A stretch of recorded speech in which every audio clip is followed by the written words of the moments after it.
Okay, let's go to our next story. Talk hardcore politics. You know, the national leadership of the All Progressives Congress, APC, is in the eye of the storm, or so it seems. On the one hand, a Kano State High Court has granted an exparte order affirming the suspension of the national chairman of the APC, Abdullahi Ganduje. But the APC National Working Committee, NWC, has expressed implicit confidence in the leadership of the national chairman. Rather curiously, a faction of the Nigeria People's Party, New Nigeria People's Party, NNPP, led by retired Major Agbo, announced the suspension of the state governor Abba Yusuf for 6 months over an alleged infraction against the party's constitution. What would they think of next? Are you sure? I think what is happening now is so unfortunate. So unfortunate because I don't know whether it's, I think the last CJ advised judges, Chief Justice, advised judges to stop giving ex parte orders, that they should put people on notice when they bring an ex parte, because an ex parte order is an order that you get when the other party is not represented. Because if they have been put on notice, maybe the lordship will have been able to know that it was established that those who purportedly suspended the party chairman were impostors. Excuse me, that they were impostors. Not only that they were impostors, they were suspended for 6 months. And the original members of executives of that ward came out to say they didn't know anything about it. So, ab initio, those who went to court to get ex parte order do not have the locus to do that because they are already on suspension.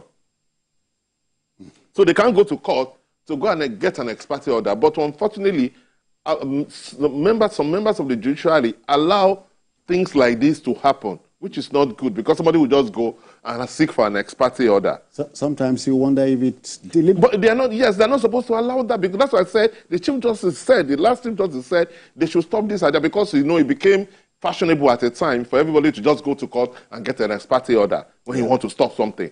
You understand? And he said, no, put the other party on notice, because if the other party have been on notice, they will have been able to explain to the judge to say, look, it has been established that these people were impostors, and that the real executive said they didn't know anything about it.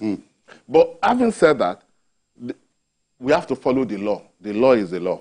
So, but what is important is that the highest organ of the party has endorsed Ganduje as chairman. No matter what people or those people do not like about Ganduje, what is important is not those people who went to court. The court is not the one that will decide how a party should be run. Obviously. So, if the highest organ of the party says they have implicit confidence in their chairman, that is what is important. So the only thing is just that the chairman will have to wait till I think it's the 30th of April or so, when the case will come up, and then they will be able to ask for that ex parte to be discharged. And I think it will be discharged because, like I said, those who came, if you want to come to equity, you must come with clean hands. Yeah. They didn't come with clean hands because already people have already raised an issue that they were impostors. And because of that, the party in the state suspended them for 6 months. Yeah, even from his ward. Yeah, so, but it's unfortunate that an order is an order. It has to be followed. Even if we don't like it, the best we can do is to appeal against it. Yeah. You understand? But I think by the time they start the substantive case, they'll be able to decide the ex parte. Does it trouble you, as it troubles me, that our political parties don't appear healthy? No, that's not what happened in this case. You know, this is a very political matter. And as I said yesterday, you can't dismiss the fact that the NNPP has a hand in what is. Of course. Because, as I've been told, people like Kwankwaso want to come back to APC. But Kwankwaso will never come to APC with Ganduje as the national chairman. Oh, really? Yes. They cannot work in the same party. Never. When I said that Kwankwaso and Shekarau cannot work in the same party, somebody wanted to expose me as a liar. He went and tried to work with Kwankwaso. Shekarau tried to work with Kwankwaso. What happened? He left the party. Even the position that they gave him, the senatorial seat that they gave him, he vacated it. That no, I won't. Because he knew ab initio that they were bitter enemies.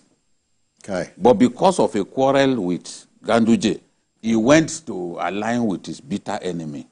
And he got pelted in the face with tomatoes. So that's what happened.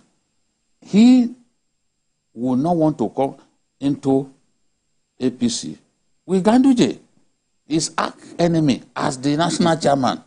It do not pay him. So I suspect that this is what is going on underneath. The person who claimed to be Haladu Gwanjo was not the real man, the real legal advisor of the party in the world. The real legal advisor who bears that name went to the party headquarters to say, I have no hand in this. This person just put on glasses like me and impersonated me. It's the height. Just as the party described it, is fake news. And to remove the chairman, national chairman of the ruling party, the president has to get involved. Someone like President Tinubu, a skillful politician like that, cannot be in a party where he is not in control. Let's still accept the truth. Yes, he's president, but he's the leader of the party. Yeah. So they will go and shave his head in his absence. In his absence, does it look like the kind of politician that you can do that to? He won't even permit you.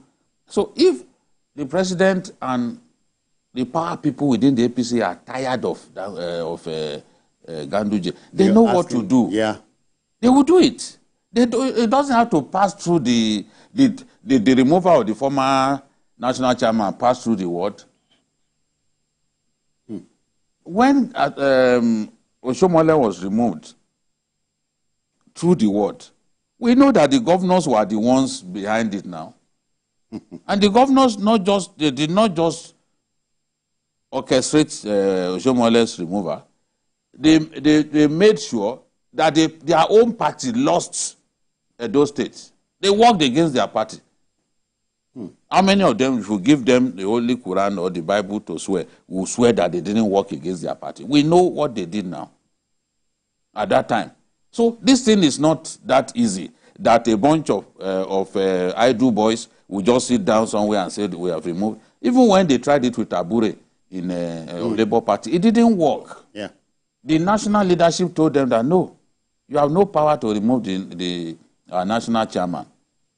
So this thing is a bloody waste of time. And I'm not surprised. After that happened, you can see the other joke in NNPP too. A faction of the NNPP. That faction, they are tired. They believe that Kwankwaso is too, what is it called, overbearing. Yeah. You know, that they must find a way to brush him aside. But that's a man who has produced a governor, the sole governor that party has.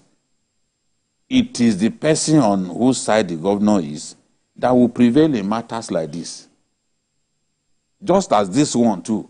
It is the person that the president is on his side that will prevail. If President Buhari had stepped in at that time, nobody would have been able to remove Oshomole. Absolutely. But he chose to look the other way because it was clearly he didn't want Oshomole to continue. I guess some people have brainwashed the old man at that time that, look, Oshomole is not the person that we need. Or Oshomole is doing the bidding of a certain Lagos man. Let's get him out of the way. Which was the problem? Yes, because he granted an interview where he said that somebody cannot sit in Lagos. It looked like a Freudian slip at that time, you know. This Jekyll and Hyde thing. Sometimes what you did not plan to say will just materialize. Freudian slip. Yes. So At that time, he said somebody cannot sit in Lagos and be telling the party what to do. When I heard, I said, what did this man just say? I knew at that time that they will find a way to send Oshomole packing. And they did. Without the president raising a hand. The president will say, that former president will say, I'm a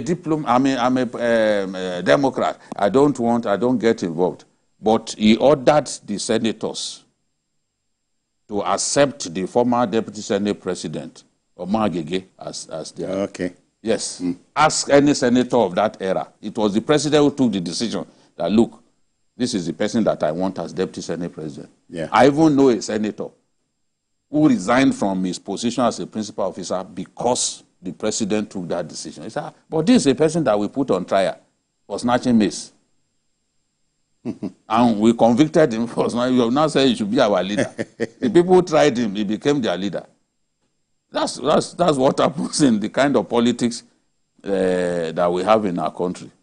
Yeah, quickly, a statement by the so-called first Antichrist, Napoleon Bonaparte, comes to mind there. He said, if your enemy is making a mistake, don't interrupt him. Yes, don't interrupt. Yes, it's good. But in this case, the problem is that NNPP, through the governor of Kano State, seems to have issues with Ganduje. If you look at, apart from removing him, they're trying to put him on trial with his family, with his wife and his son, which they don't have any power to do. There's a government, there's a court order saying that they don't, that a state, the FCC, yes, a state cannot do that. It's only FCC that has the statutory power to do that. But they want to do it because they want to create problem for him.